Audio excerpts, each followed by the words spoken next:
And I felt a lot of FOMO throughout my undergrad before I started getting my own jobs and establishing my own skills.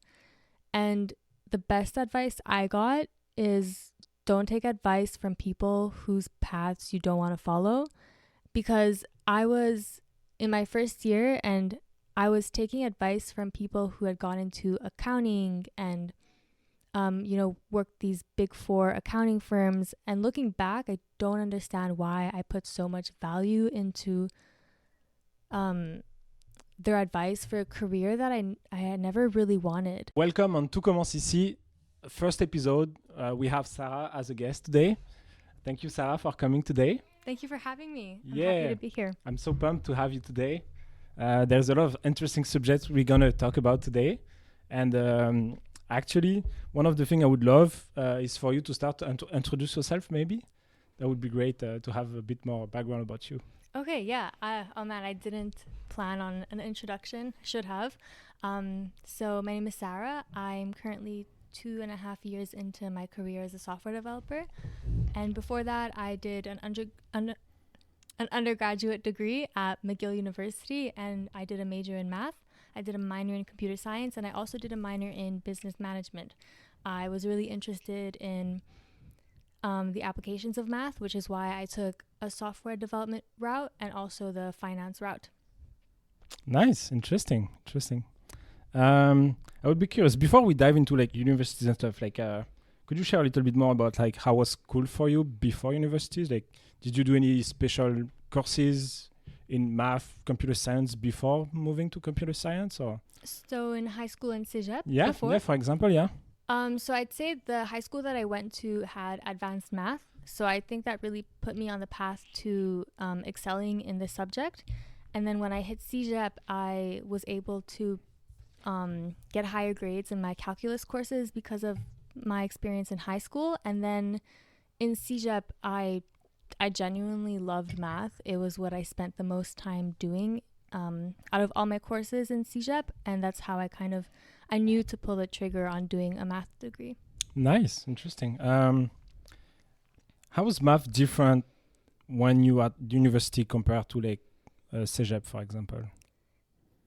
I would say the difference was cégep, it was applied math, calculus. In cégep, it was really just calculus. But then when I hit university, it was analysis, it was algebra, it was... I almost want to say that the analysis courses that I took in my first year was deconstructing what calculus had taught us and learning it at a much more basic proof-based level. So I had to completely change the way that I thought of math. And I hated it for a while, but I learned to like it in a different way. Wow, nice. How long was your university period? It was a 3-year program, but I took 4 years. Nice. I would be curious, coming back to your experience. So what part of math made you think about I could apply math in computer science, maybe? Honestly, I think the reason I did a computer science minor is because everybody else was doing it. It seemed like the easiest application for my math degree. Not easy in terms of coursework, but in terms of pipeline to having a career. It seemed I saw my software engineering friends and my computer science friends getting jobs immediately out of university. So I was like, I want that for myself. That's great. So that was the main driver. Do you, so let's say if we do some sort of feedback with yourself, would you give a different advice for yourself if you were to pick different minors or different courses nowadays? I wouldn't. I would do exactly what I did. I don't think I would have done it differently. No. Nice. Good to hear. So I've noticed that you also did an exchange semester. Mm-hmm. So when did that happen within your background? I did my exchange semester in my 3rd year out of 4 years. Although, unfortunately, there's not much to talk about because it was when COVID hit. Oh. So I did all my classes remotely. So sad. Yeah. I wish there was more I can say, but I mean, I continued the courses at that university from Montreal, but that was the extent of my experience. So maybe just to jump on it, like COVID was a big part of a lot of our lives. How was COVID for you? Maybe like you're mentioning, you didn't have the opportunity to enjoy it at its full extent. So is there like anything from your learning journey that COVID had an hard time on you, or a positive time on you maybe? Yeah, I had it had an extremely negative effect on me, as it did on most people, I think. But I had spent the last 3 years working customer service jobs to save up money to live in Europe for 6 to 8 months, and I didn't get a chance to do that, and it was devastating at the time. So for me, that was a quite a big loss. But in terms of how it affected my my schooling and my career, my schooling, I was in my last year. I had so few classes left. I didn't care. I was quite content in that regard, that I didn't have to push myself and go to school, and I could just do everything from home. So I really was able to Gave you the opportunity to work more on yourself and have more free time for yourself. Yeah. So out of your experiences with school, like what has been one of the nicest thing you've done within school? Like, was it classes? Was it like a specific teacher? Was it classmate? What was like the big highlight for you within your curriculum? I think every course came with its ups and downs.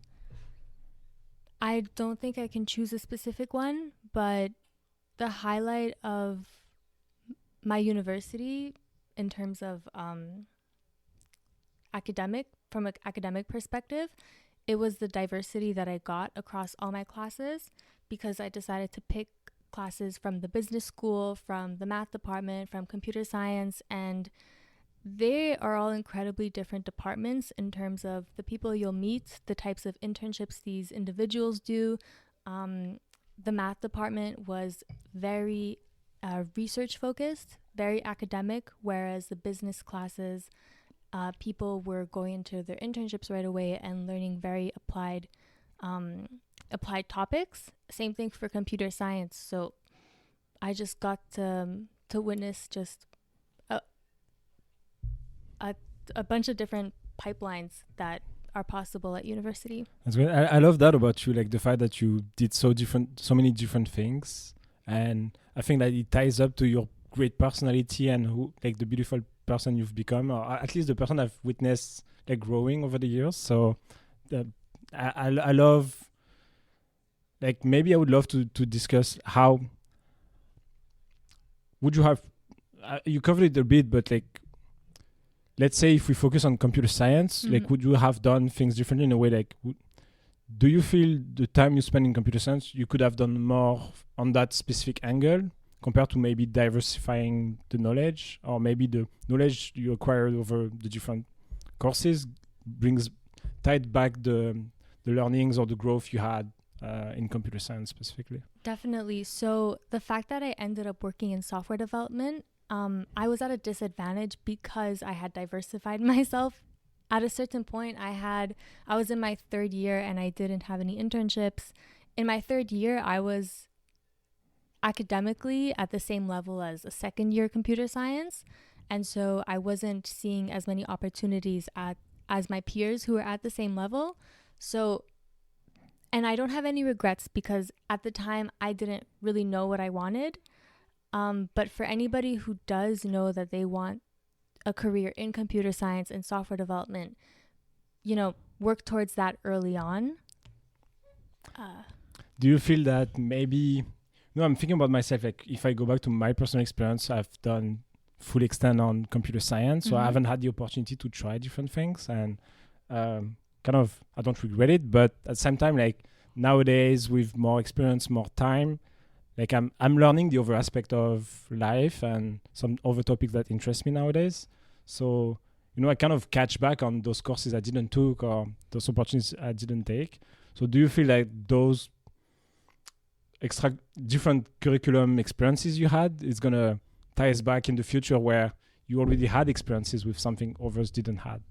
Yeah, so I took an introduction to finance, introduction to accounting, and other topics, obviously at a very basic level, but I do feel like working at a bank, albeit in software development, having taken a basic introduction to these topics just made my learning a little bit quicker. I don't think it was essential. I think anybody can pick up these topics. Yeah, it was for you, it was better. Like it gave you a little edge that allowed you to focus maybe more on the learning on tech side because you didn't have the learning required on the other aspect of, maybe the...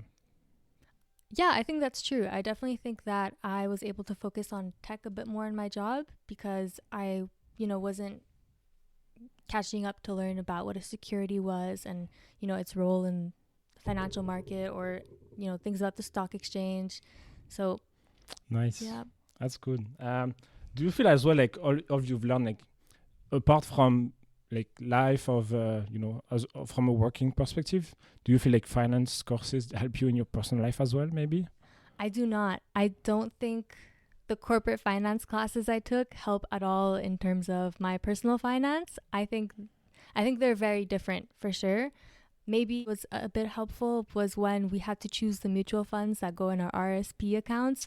There's the different mutual fund options and they each come with their own level of risk. Yeah. So when I saw that for the first time and I was setting up my RSPs, I looked at it and it was a bit easier to understand. Maybe more comfortable.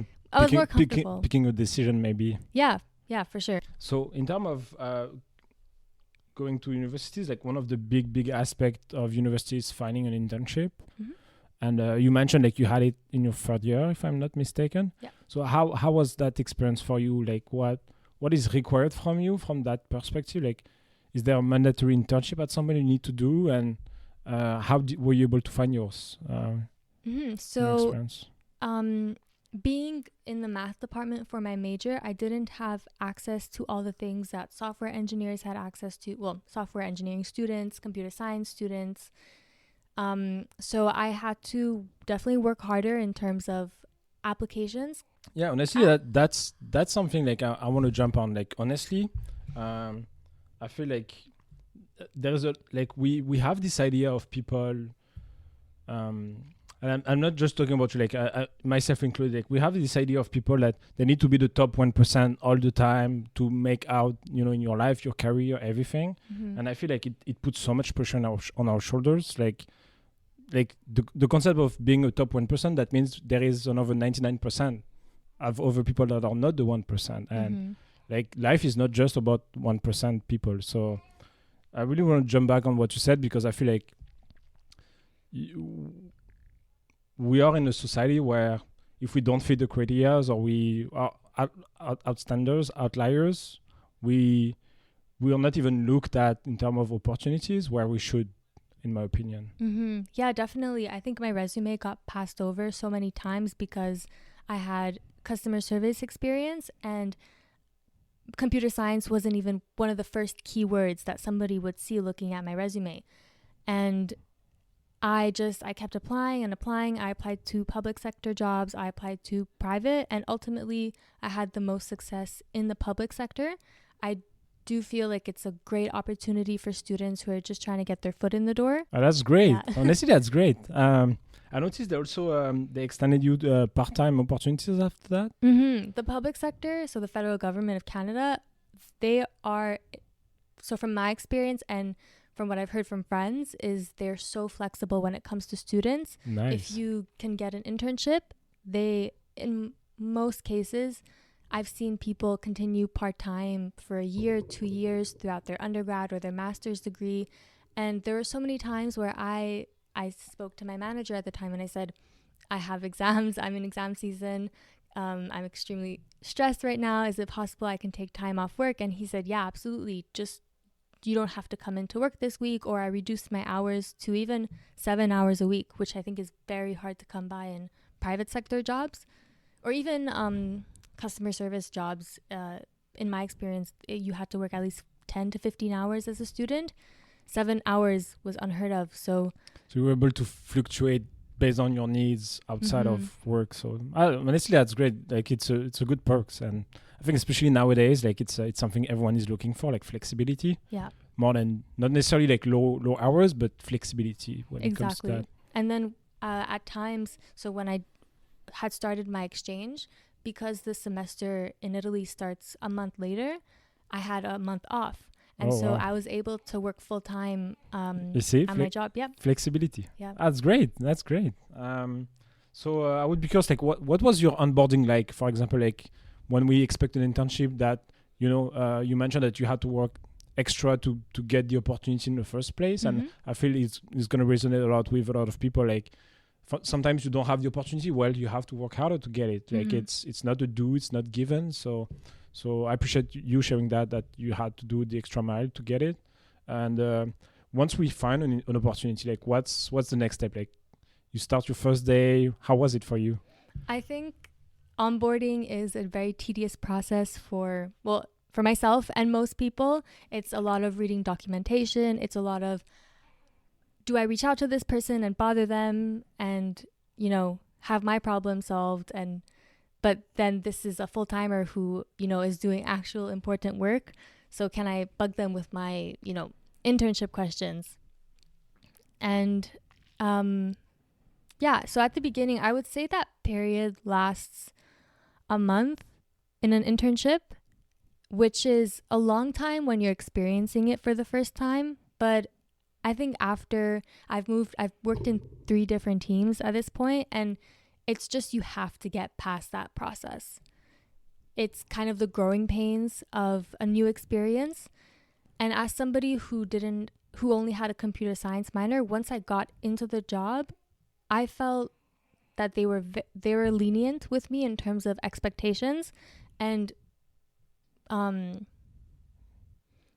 felt that they were lenient with me in terms of expectations. I don't think most companies expect the greatest internship project from their students.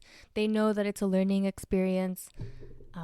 So it shouldn't be stressful. Yeah, it shouldn't be stressful. And that's great you brought it up, because like sometimes it could be. Mm-hmm. And I apologize for those who have like a stressful experience, because it shouldn't be. But that's great. Like it should not. It should be like a mutual relationship where, it's the youngs are the next generation to take over. So we need to treat them well, to groom them, to become, the best version of themselves, basically. Yeah, because ultimately internships are not about what you'll deliver in an internship, but it's about the return offer you'll get and the work that you'll deliver when you're eventually a full-timer. Yeah. Do you feel like having a manager on your internships that's more flexible, understanding, sharing, giving back, do you think that it helps also as yourself taking a decision like, I would love to stay with this company, or I would love to, extend the part-time with them? Because probably, like, let me rephrase, if you had a bad experience, would you went to the part-time of it? No. No, the manager is such an integral part of any job, and an internship especially, because I think people are building their confidence at this stage of life. And it's so important to have a manager who encourages you and who does not reprimand you for making honest mistakes. Everybody makes honest mistakes. And I think it's absolutely necessary to set up students for success and people who are at the beginning of the career for success. You want somebody to make mistakes but still look for better solutions and different approaches, rather than, computer science and software development, it's all about progressing and innovating. You don't want, and mistakes is part of that. You have to embrace both sides of it, and to be in a position where you're not encouraged to make mistakes is also, I think, a position in which you're not encouraged to be innovative. Yeah, it's so true, especially in tech. Like my only advice I could give to someone in tech, and I would love to have your opinion on that, but would come to, it's growing so fast, like so many new technologies, so many new best practices, new way of doing things. A lot of people talk about AI right now, but it's like, if you don't allow mistakes, you don't allow to learn and grow, and it's sad to say it, but you learn so much from mistakes. Yeah. and not having this sandbox of playground where you can do mistakes, fall, and get back up. It's so crucial to becoming the best in tech. Yeah. And that was an experience that I had in my first internships. It was exactly like you said. It was a sandbox. I can develop the things that I saw fit as an intern, and they gave me the freedom to try different things, and half the time they honestly really liked it. So that's something else I want to bring as well. It's like for example, your experience having the opportunity to work with you. Like, I've seen the bright mind you have and like the thing outside the box, and I feel it would be almost stupid to not let someone experience some, like especially when it comes to interns, because they could bring something that you didn't thought of when it comes to the opportunity. Absolutely. And when I had my first internship, I didn't know that much, and I was able how do I phrase this? Does knowledge needs to be the prerequisite to have ideas? No. No, not in my experience. No, it's like we're all smart people. Like it's like when it comes to knowledge, it's like applying. It comes back to math, right? It's like you're applying a methodology that's one way of doing things. When you don't have the knowledge, you actually have to think outside of the box because you don't have the path already set in terms of thinking. Yeah. So within this big opportunity within your career, like what could you maybe share, like, if let me rephrase that. Do you think this opportunity for you had a major impact in your career? And which opportunity? The internship, sorry. Oh. Like let me ask back that do you believe that the internship you did could have become another outcomes for you in your life, and how could that differ from one opportunity to another? Like, I'm sure you've seen friends do other opportunities. How did you compare? Like, is there something to compare about? Well, definitely my experience was in the public sector, and I think most of my peers at McGill had experiences at private companies, and there's definitely a stigma around, the best company to work for is a FANG company, but I had an extremely positive experience where I worked, and another thing that I think when you compare my resume to others is that I had a continuous work period. Yeah, of course, yeah. Yeah, whereas I would look at other students and they would have, one bank this summer, and then they would have FANG this summer, and then they would have another impressive company this summer. And I would look at those individuals and I would wonder, is that what I should be doing? Should I have these, a multitude of experiences across different companies?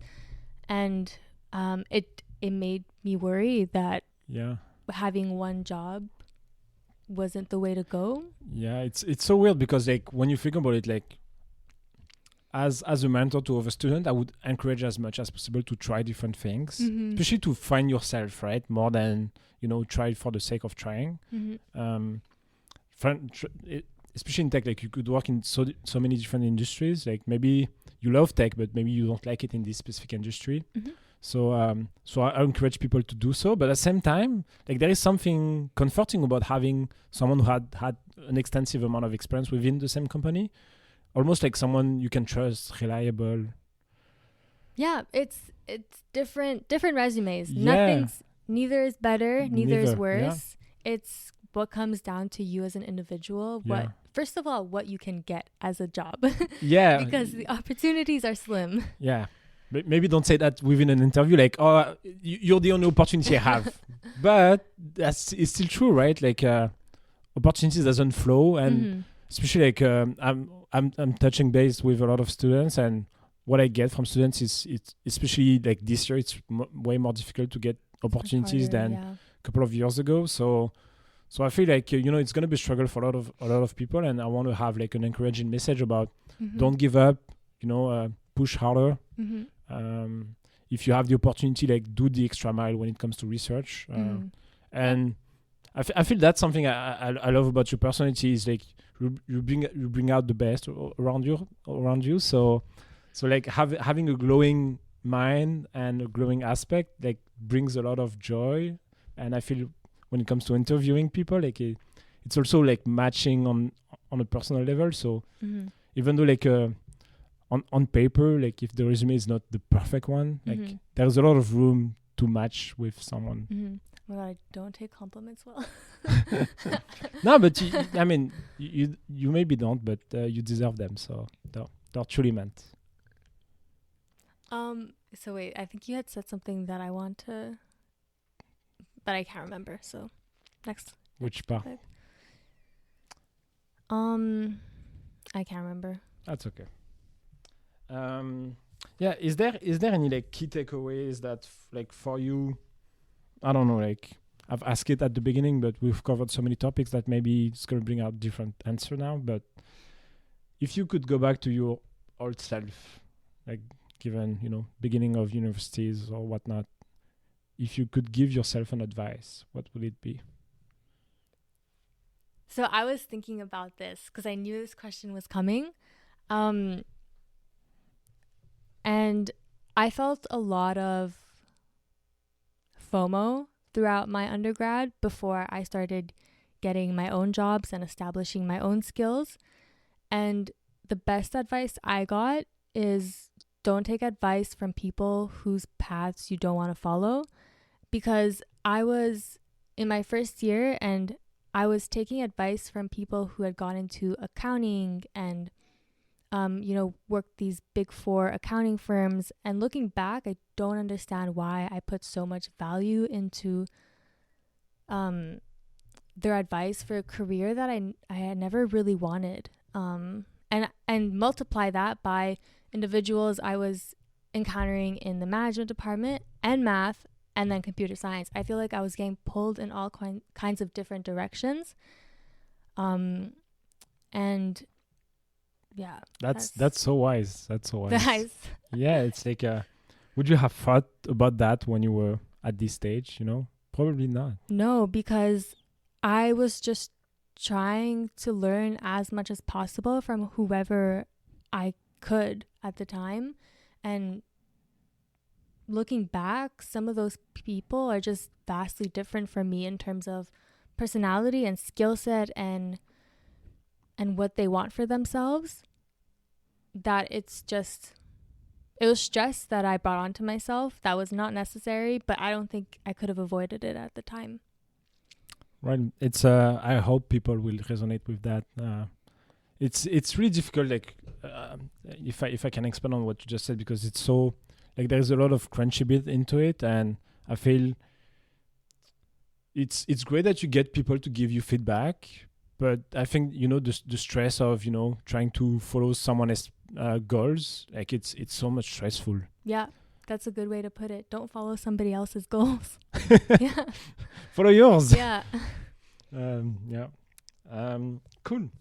Is there anything you would like to share that we haven't discussed so far? Maybe a part of your studies or your personality. I don't know if you feel comfortable, but I would love to talk about like in tech. What like we touched a bit outside of like the filming, but what are your passions outside of tech? Because that's something like when you think about tech, you have to be tech. So at work, outside of work. Yeah. Actually, there's a full world outside of work. I didn't really resonate with students who absolutely loved their area of study.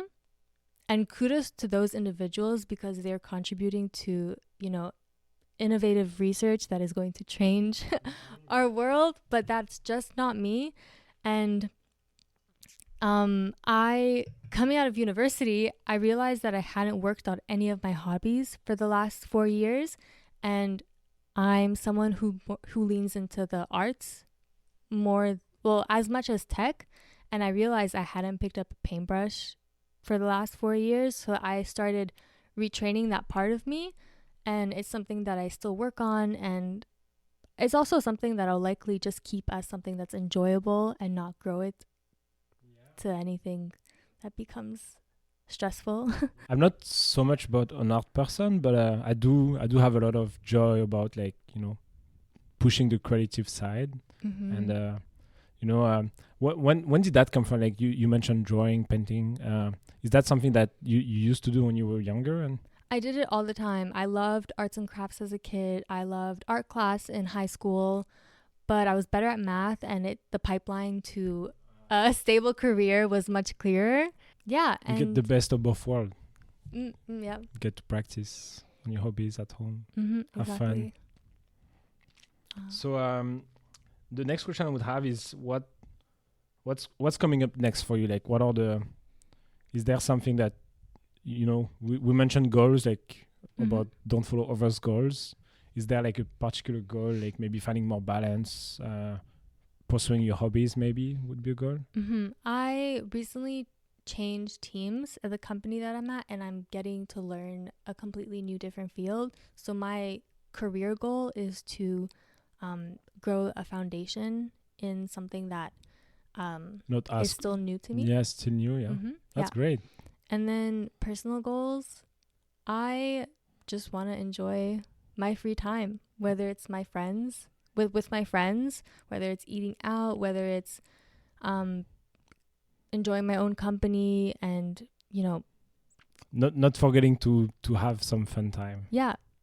I think one of the things that I like the most going from university to having a job is your time is time boxed between 9 to 5. If you're lucky, I don't know if a lot of people have overtime, but I was forced to log off at 5 and find something to do for the next 4 or 5 hours, which in university, I never took the time for myself. Never. And that was a change that I appreciated so much. That's great. I think the stress about university is like the pressure is so high, and you have a lot of courses. You know, you have also to find some sort of financial stability as well on the side. So like balancing all of those responsibility out is pretty difficult. It is difficult. I didn't realize at the time that it was that difficult, but now I'm thinking about going back to school, and I don't want to have that life again. I don't want to have work in the day and then study at night. I've learned to really enjoy my free time.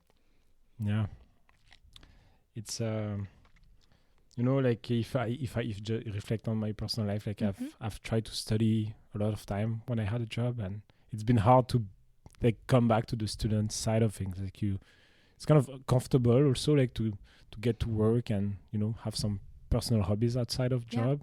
And it's a required balance as well, like pushing so many years during the studies. It's like it's almost a necessity, but once we come out of it, like we understand it wasn't necessarily healthy, and it's hard to go back to that when it comes to learning. Definitely. And I think there's a component of, if you don't go back to it, it's okay, because you're enjoying your life the way it is. It is.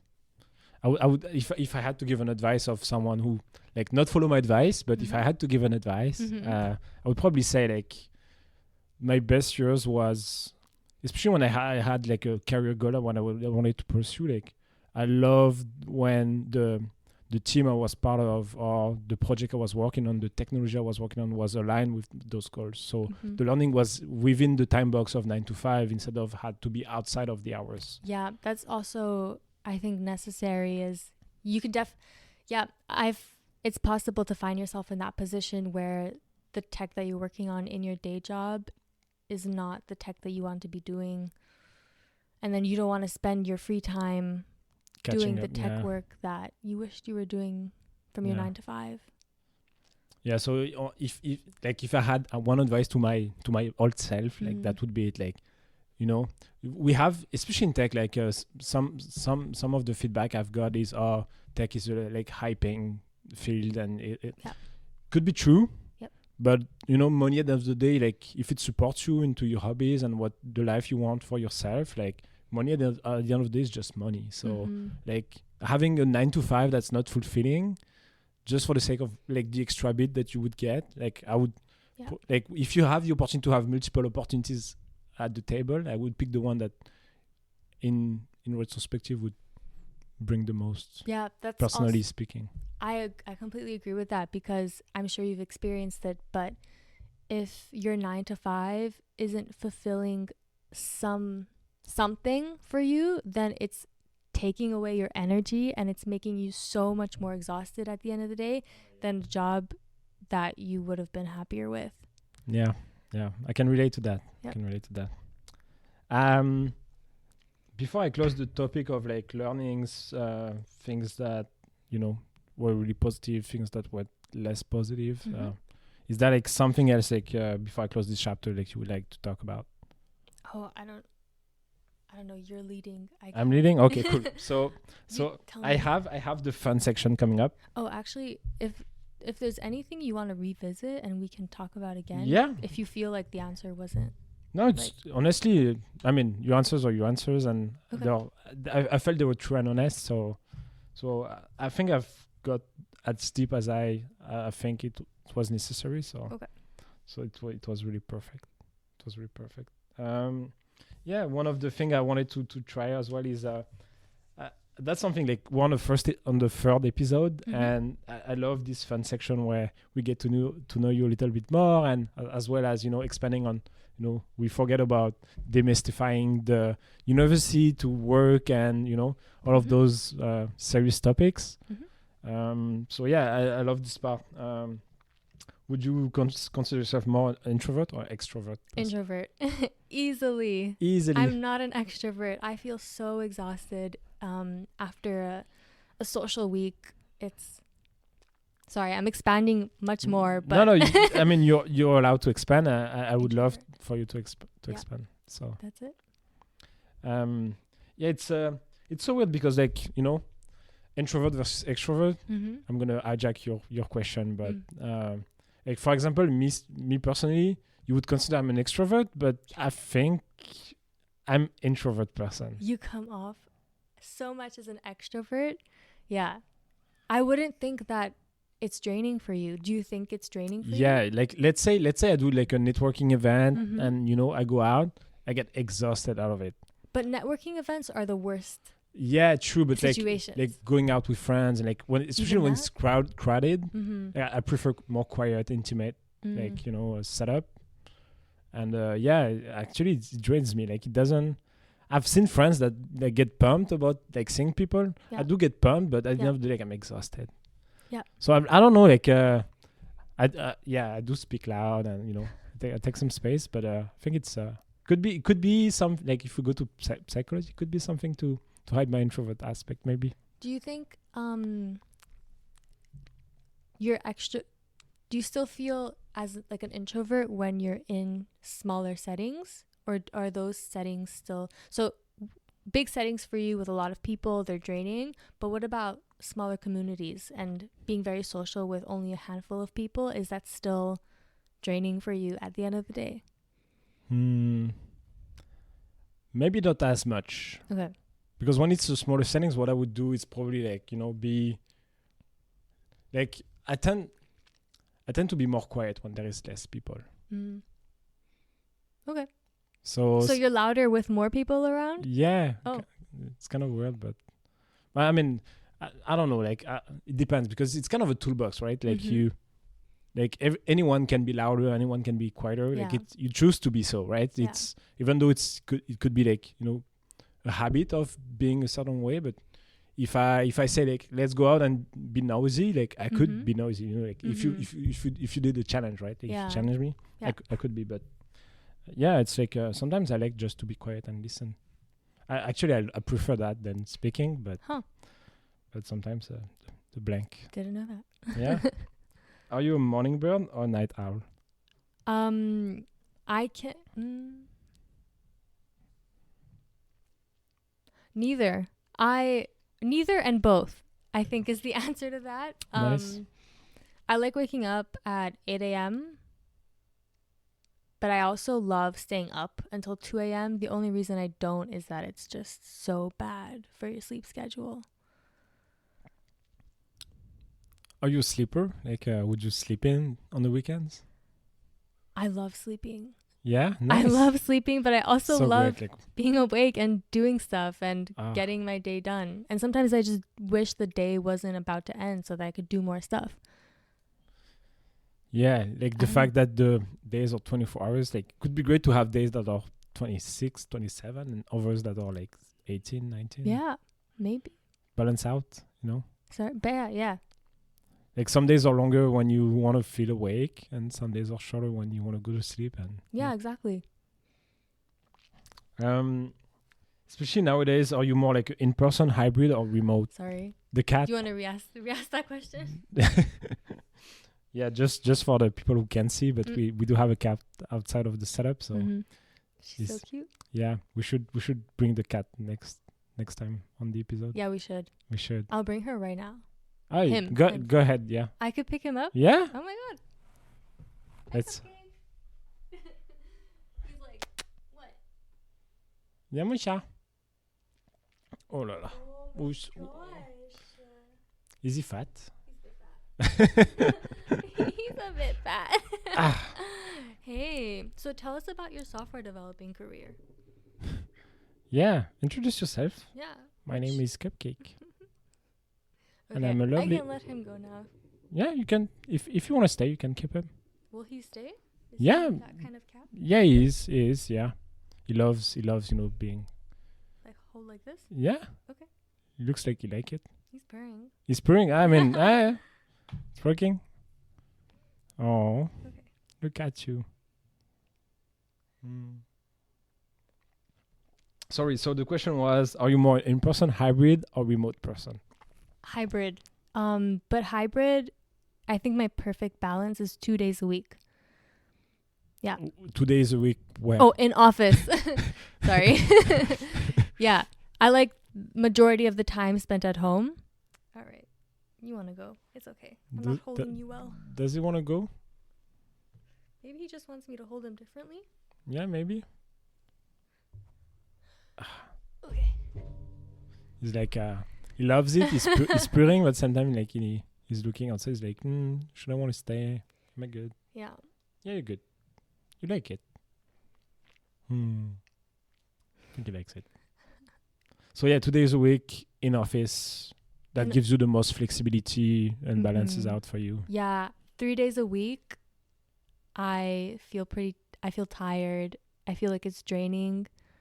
I mean, it's just one day, but it makes a difference for me. Yeah. Yeah, I mean, it does. It's Mm-hmm. when you look at it from a timing perspective. Yep. Maybe I will add a new section I didn't cover for my question, but the question initially was sport or video games. Maybe I should add sport, video games, or art, maybe. Yeah, sorry, I'm not a video game person. The mic probably didn't catch any of that. Yeah, sorry, you said? So, yeah, I'm not a video game person at all. I play Mario Kart. That's the extent of that. But sports, I'm into running, but I mean, it's not a core personality trait by any means. So, yeah. Should I add another category? Yeah, definitely add art to that. I probably spend 4 to 5 hours a week on art, and that's different things. I sometimes have sewing projects, and I'll do things like thrift flip. It became very popular during COVID.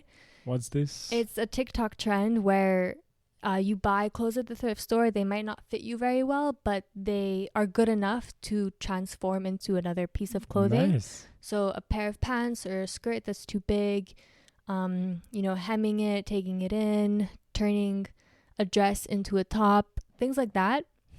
That's what I do with some of my time, and then that's pretty cool. Yeah, it's useful. Yeah, I would love to be able to do that. Honestly, yeah. Book or movie? Movie. I'll watch anything. I'm not picky. You're not picky? Yeah. Except horrors. I don't watch horrors. I 100% agree with you. Yeah. It's like Yeah, I don't know. I can't. I don't want to spend my free time stressed and Yeah, scared. yeah. Like whenever I go watch a movie, it's mostly to relax, and I feel like ours doesn't feel Mhm. this aspect of Yeah. relaxing. Yeah. Yeah. Quick segue. Do you think AI will replace our jobs? Not as fast as people think it will, just because I've seen 30-year-old technology still being used today. And I think in 30 years, people will be using today's technology. So I think that guarantees you at least a 20 to 30 year period to find some kind of job in today's technology. I think it will accelerate technology so much by ways that we can't even imagine. I mean, who could have guessed that Chat GPT would be a thing right now? Deep fakes, like nobody could have predicted this other than people maybe Who did it? who are leading this kind of research at top universities. But it's really hard to say, because the one thing about AI is that sometimes you don't understand the course it will take, so trying to predict it, I think, is not a useful exercise. No, probably not. Interesting to see where it goes. Are you more coffee or tea drinker? Tea, but probably neither. I'm an ice water person. Hey, love it. Yeah. Beach vacation or mountain retreat? Both. But the thing that those two options have in common is that they're nature. So as long as it's nature, I'm okay with it. I'm not, I don't like city vacations. Yeah. Nice. Cats or dogs? Cats, obviously. Obviously. Sweet or savory snacks? Both. Both have their place, and both are so good. Makes me hungry. Yeah. I think maybe you covered it, but city life or countryside living? For every day, I prefer city life. I really enjoy having all my amenities in walking distance. But if it's time to take a vacation, I am not staying in the city for that. I want to be away from pollution and noise. Yeah. Is there like a specific destination that you've done or you would love to do? Vancouver Island changed my perspective on vacationing completely. It was just so gorgeous. We went kayaking, we went surfing. Wow. Actually, never went there. It was so relaxing in ways that I think staying in a city could never be. Yeah, the ocean is incredible. I had never I've been to the ocean side, but something about the Pacific Ocean is just beautiful and rejuvenating. Honestly, is the word. Yeah. Wow. Yeah, it's definitely on my to-dos now. Mm-hmm. Home cooked meal or dine out? Dine out. I'm not that good of a cook. Yeah. Is there like a specific meal you enjoy? Dining out? Yeah, when you is there like a specific type of food? Oh, anything. I'll try anything except for organs. But I love sushi, I love Chinese food, I love Korean, I love Middle Eastern food, like Lebanese and Syrian. I love Mediterranean food. You love trying different stuff as well. Yeah, I love food. Yep. You love food. Yep. You're a foodie. Yeah. Cool. I think that concludes the questions. Okay. I love the answers. I've been saying it a couple of times, but I love the way you are, your personality. So it was fun to see it in the different ways. I'm so glad to have done this. It was so outside of my comfort zone. Oops. We'll see. Yeah, maybe I have like a couple of last thing I want to cover is I love to open a time capsule. That's another thing I love to do with guests. I would love to do it with you. Mm-hmm. How do you see yourself in 10 years? Is there anything maybe that you want to more take it like one step at a time, enjoy days as they come? The first thing that comes to mind is I want to keep the strong relationships that I have today. And then secondary to that, because I know this is a podcast about career. Doesn't need to be career oriented. It's about you right now. Yeah, definitely career comes second to my relationships. And then I would like to be an expert in something in 10 years, hopefully. Don't know exactly what that would be, but there's a specific type of area in finance that I'm really interested in, and I hope to just get even more knowledgeable about that. Nice. I can't wait to see that. Last but not least, is there any specific thing we can promote about you? Is there a community you like spending time with that we should promote? Anything. Maybe doesn't need... No? I don't think No? I'm part of communities. No, but I mean, doesn't need communities in terms of like something you're part of, but something even from the outside that you like. Promote? No?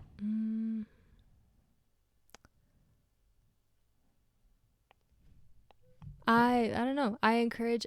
I feel like people should really focus on their hobbies. I think it's so important to enjoy your free time and to be creative whenever you can. And your hobbies can be a whole range of things, but just do what you like in your free time. Yeah. It's so easy to doom scroll and compare yourself to other people. Yeah, it's so hard. Yeah. And the path to finding out what you like is not a straight path. I've picked up so many, We wish it was, but it's not. Yeah, you need to pick up different hobbies. You need to spend money on different things to find out, oh, I actually don't like this sport. I don't like this art medium. But you just keep trying things until you find what works for you. And I believe even when you do find something that works for you, there is always like a balance here. Yeah. You have something new to start figuring out. Yeah. You don't have to have one thing. You can just do a bunch of different things, and you don't even have to do them well because you're not doing them for anybody except yourself. Yeah. I love that. I can't say anything better than what you'd have said, so we're going to conclude on that, on this wise cool. quote of yourself by Sarah. Thank you very much for having me, you coming here today. Mm-hmm. It was a real pleasure to discover you in more depth. Talk about like your astonishing career and your passions.